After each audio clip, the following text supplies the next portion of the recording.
이제 을이 먼저 적극적으로 갑의 배우자한테 연락하지 않았어. 근데 갑의 배우자가 뭐라고 연락이 왔어. 그래서 거기에 대답을 했을 뿐인데 그걸 딱 캡처해가지고 소송을 했네? 문제될 수 있겠죠, 여러분. 이거 어떻게 해야 돼요?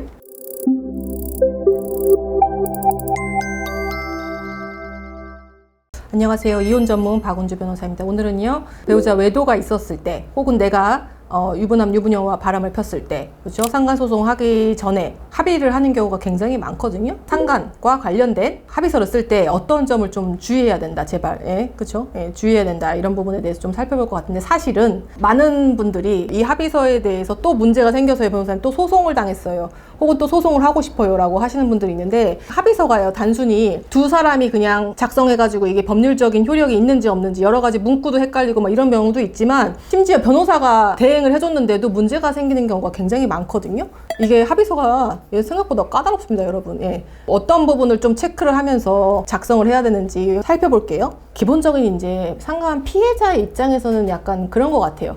내가 소송을 할 수 있는데 소송을 안 하고 합의서 작성으로 끝낸다는 거에 대한 어떤 보상 심리가 되게 크시거든요. 내가 소송해서 너를 낙인 찍힐 수 있어. 상간자로 낙인 찍힐 수 있고 내가 그 판결문 가지고 뭐라도 할 수 있지. 근데 뭐 여러 가지 생각한 끝에 그냥 합의를 할 거니까 너는 어떻게 돼야 돼요? 피고 입장에서는, 상간자 입장에서는 판결으로 갔을 때보다 당연히 높은 금액의 위자료를 청구할 수밖에 없는 구조겠죠. 당연한 거죠. 내가 손해본 만큼 경제적으로 이익을 봐야 되는 부분이 있고, 피고 입장에서는 소송을 당하지 않고 빠르게 이 사건을 종결시킨다는 굉장히 큰 이점이 있기 때문에 조금 더 높은 합의금을 지급을 하고서라도 이제 합의를 하고 싶은, 이제 서로의 어떤 니즈라고 하냐? 좀 웃긴데 그게 맞는 것 같아요. 그래서 합의가 이루어지는 경우가 되게 많거든요. 근데 합의서 작성할 때 피해자 입장에서는요, 뭐 일단 기본적으로는 합의금이 일단 조율이 돼야 되는 거고요. 변호사님, 그럼 합의금은 얼마예요? 라고 하는데, 합의금은 사실 대중이 없죠. 예. 합의금은 기준이 없어요. 왜냐하면 제일 큰 거는 사실은 가해자인 상간자의 경제적인 능력이 얼마냐에 따라서 합의금이 결정되는 경우가 되게 많아요.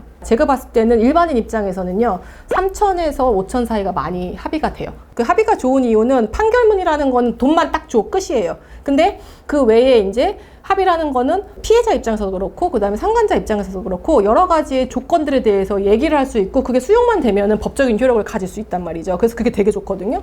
그러면 피해자 입장에서 가장 원하는 건 두 가지죠. 만약에 이혼하지 않는다 그러면은, 첫 번째는 이들이 또 만나면은 사실은 나는 그게 제일 불안한 거잖아요. 그래서 내 배우자와 다시는 만나거나 연락하거나 절대 아무 짓도 하지 마. 만남과 연락 금지에 대한 부분이 있고, 그 다음에 또 하나는 내 배우자한테 구상금 청구하지 마. 상간소송에서 판결로 갔을 경우에 상간자는 위자료를 우리에게 지급을 하고, 그 다음에 우리의 배우자에게 또 구상금 청구를 할 수 있는 게 다 워낙에 널리 알려진 사실이니까, 나는 이 합의로 이 모든 걸 다 우리 세 사람의 악연을 끝내고 싶은데, 합의는 이렇게 해놓고서 구상금 청구가 또 들어오면은 또 문제가 생기기 때문에 그런 것까지 크게 두 가지를 원한단 말이죠. 상간자 입장에서 제일 원하는 건 그거죠. 사실은 이 사건 관련해서 아무에게도 얘기하지 마라. 누구에게도 어떤 자료 혹은 이런 사실관계에 대해서 유출하거나 노출하거나 발설하지 말라는 발설금지 조항을 가장 넣고 싶잖아요. 그래서 이런 부분을 작성함에 있어서 그냥 뭐 대충 작성한다 이러면은 사실 문제가 되는 게 뭐냐면, 여러분, 피해자를 갑이라고 하고 상간자를 을이라고 했을 때 갑과 을에 대해서 합의서를 쓰는데, 을은 갑에게 언제까지 얼마를 위자료로 지급을 하고,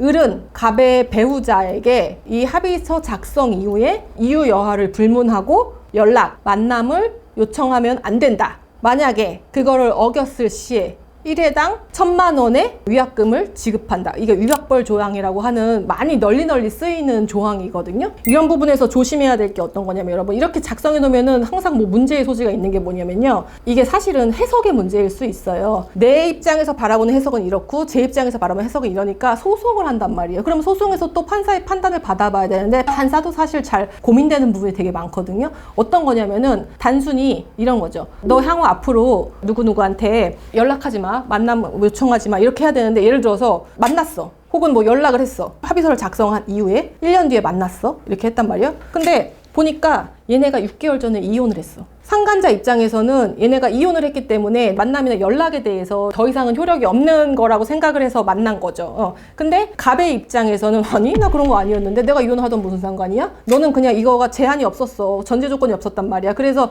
내가 이혼했더라도 너는 내 전 배우자랑 만나면 안 돼. 연락하면 안 됐어. 근데 그걸 어겼지 해서 소송을 할 수 있죠. 좀 어거지 같지만 그런 소송을 하는 경우가 있어요. 이거는 사실 을의 입장에서 좀 더 명확하게 하려고 하면은 어떻게 해야 돼요? 그래 만나지 않고 연락하지 않을 건데 그거는 단 너희 둘이 법률혼을 유지하고 있을 때야. 혹은 그 사람들이 원래부터 이제 사실혼이었다고 하면 사실혼을 유지하고 있을 때야. 그 기간의 한정에서는 연락하지 않고 만나지 않을게.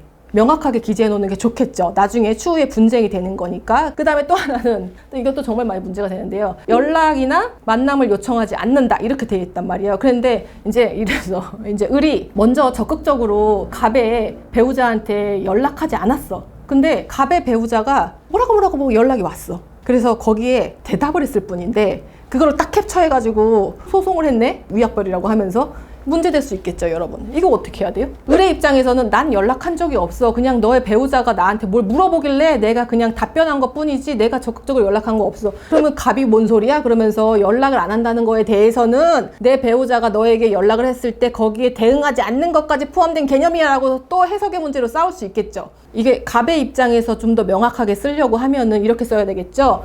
을 너는 갑의 배우자에게 연락이나 만남을 요청하지 않아야 되고 그 다음에 나의 배우자가 갑의 배우자가 연락이나 만남을 요청했을 때에도 거기에 답변하지 않아야 된다까지 의미로 또 써놔야 되는 그런 부분이 있겠죠. 예. 그것까지 좀 명확하게 써놓으면 좋겠다. 라는 거고요. 또 하나는 또 문제되는 게 있어요. 어떤 게 여러분들 문제되냐면은 위약벌 조항에서 만남이나 그 연락 금지를 했는데 그 금지 조항을 어겼을 때 위반했을 때가 위약벌이라고 했잖아요. 그 1회당 얼마 이렇게 지급을 많이 한단 말이에요. 그렇죠? 1회당 얼마 지급할 때 1회당 1,000만 원을 지급을 했을 때 이게 또 문제가 되는 게 뭐냐면은 5억을 청구를 한 거야. 그래서 5억이 왜 청구가 됐을까요? 한번 딱 보니까 카톡 연락을 했는데 카톡을 한 번 보낼 때 1,000만 원, 1,000만 원, 1,000만 원, 1,000만 원, 1,000만 원씩 한 거야. 그렇죠? 그리고 하루에 한 전화를 한 5번 했는데 거기서 1,000만 원, 1,000만 원, 1,000만 원, 1,000만 원 이렇게 한 거야. 그래서 일일이 다 카운트를 해가지고 그거를 다 해가지고 1회당 얼마를 이렇게 청구를 한 거고 을의 입장에서는 억울할 수 있는 게 그 1회라는 게 도대체 뭐냐라고 할 수 있겠죠. 너무 실무에서 문제될 것 같지 않아요? 그래서 1회당이라는 것도 사실은 해석의 문제인 거죠. 어떻게 해야 될 거예요?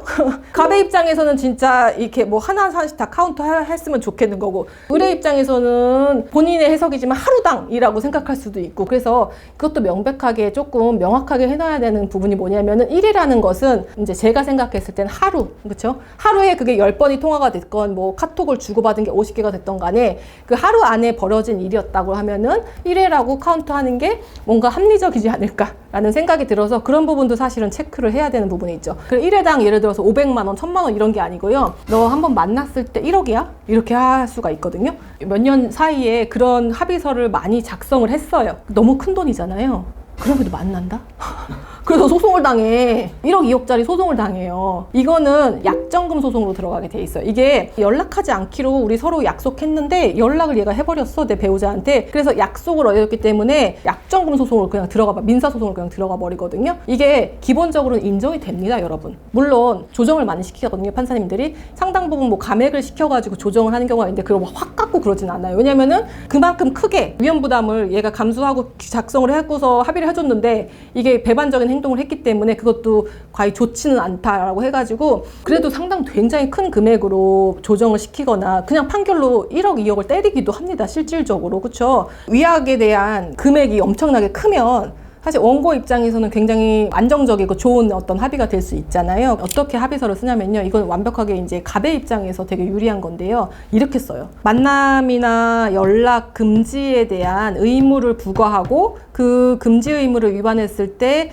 1회당 1억을 지급을 한다. 그리고 이것은 약정금이기 때문에 그 외에 손해배상 청구는 별도로 할 수 있다까지 기재를 합니다. 솔직히. 그럼 뭐냐면요, 여러분, 갑의 입장에서는요, 을을 상대로 해가지고 약정금 1억 따로 청구하고요. 그 다음에 손해배상으로 위자료 청구를 별도로 할 수 있는 법적인 근거를 마련해 놓은 거죠. 문구가 기재가 안 돼 있으면은 추가로 상가소송을 했을 때 과연 판사님이 이거를 추가로 인정해 줄 수 있을지는 의문이지만 명확하게 그게 기재가 돼 있고 그러면 판사님도 사실은 좀 과하다고 생각이 되지만 이거를 깔 이유가 없어요, 사실은. 그래서 원고 입장에서는 최근까지 일어났던 이 합의서를 작성하기 전까지의 부정행위에 따른 합의금을 왕창 받고 그 이후에 만남이나 연락했던 거에 대해서 또 약정권 소송을 또 하고 그 만남이나 연락에 대한 2차의 상간행위에 대해서 부정행위에 대해서 또 상간소송을 할 수 있는 효과가 있기 때문에 그렇게 기재를 많이 하기도 합니다. 꼼꼼한 변호사들은요. 뭐 이런 것도 있어요. 갑의 입장에서만 얘기하게 되는 건데 이런 게 있거든요. 합의서를 할 때 자기 배우자랑 아직도 그 상간자랑 만나고 있어요. 몰라, 헤어졌다고 했는데 만나고 있는 거야. 그래서 너무 흔쾌하게 5천만 원을 주겠대. 약간 꺼림직해. 느낌이 싸하죠. 보니까 우리 남편, 우리 부인이 이 상간자의 그 합의금을 대신 내줄 것 같아. 뭐 이런 거 있잖아요. 이런 느낌 있잖아요. 그래서 이거를 막을 방법이 없나요, 변호사님? 이렇게 물어본단 말이에요. 그래서 두 사람이 돈거래를 하는 거에 대해서 우리가 막을 방법이 없지만 간접적으로 이런 건 있을 수 있습니다. 어떻게 하냐면은 지금 이 본건 합의로 인해서 지급되는 합의금을 원고의 배우자로부터 지원받는 경우에 그러면 너는 나한테 얼마를 추가로 더 지급해야 돼? 라는 부분까지 악착 같은 분들은 이제 써달라고 하시고 막 공부를 해서 오시니까, 그리고 변호사가 그거를 또 제안을 하기도 하고 그렇거든요. 예, 그래서 그런 것까지 좀 기재를 해놓기도 하고요. 의뢰 입장에서는요, 합의를 하는 이유가 제가 말씀드렸듯이 가장 큰 게 뭐예요? 발설 금지를 원하는 거잖아요. 나 그냥 조용히 끝내고 싶으니까 내 직장 혹은 내 가족, 그쵸? 내 배우자, 내 자녀한테 제발 알리지 말았으면 좋겠다 라는 부분이 제일 크잖아요. 오케이, 그냥 기재를 해놓거든요. 발설 금지 조항을 쌍방 다 써요. 이대 끝나고 합의서를 작성을 하면은요, 갑은 알려요. 발설을 한단 말이에요. 왜? 발설 금지 문구에 그 발설을 위약했을 경우에 위약벌 조항이 없기 때문이에요. 그냥 명예훼손으로 형사처벌 받고 말지. 이렇게 하시는 분들이 많거든요. 처벌 수위가 높지 않기 때문에 나 그냥 벌금 내고 말지 이렇게 한단 말이에요. 그렇게 악의적으로 생각하시는 분들도 있어요. 그러니까 높은 금액에 합의하는 만큼 단순히 그냥 발설금지 조항만 넣는 게 아니고 반드시 이거를 위반했을 때의 위약벌 조항까지 넣어야 되는데, 그럼 그 금액을 얼마나 넣습니까? 라고 했을 때 이런 합의는 그래도 상당히 높은 금액으로 합의가 돼요. 그만큼 많이 줬다는 뜻이거든요. 근데 그거에 대한 대가가 발설금지였는데 그걸 어겼다라고 하면은 제가 봤을 때는 적어도 준 만큼 플러스 알파는 돼야 돼요. 뭐 5천에 합의를 했으면은 적어도 그 발설금지 위반에 따른 위약벌은 5천 이상이 돼야지 서로 믿고 끝낼 수 있는 합의가 되지 않을까 싶어요. 을은 그만큼 큰 금액을 지급하는 것만큼 보장받아야 돼요, 사실은. 그렇죠? 그러니까 그 부분도 빼놓지 않고 체크하셔야 된다. 외도 관련해서 합의서를 작성을 할 때 양방 쌍방이 어떤 주의해야 될 부분에 대해서 살펴봤는데요. 유익하셨죠? 네, 오늘 영상이 유익하셨다면요, 구독과 좋아요 누르세요. 안녕.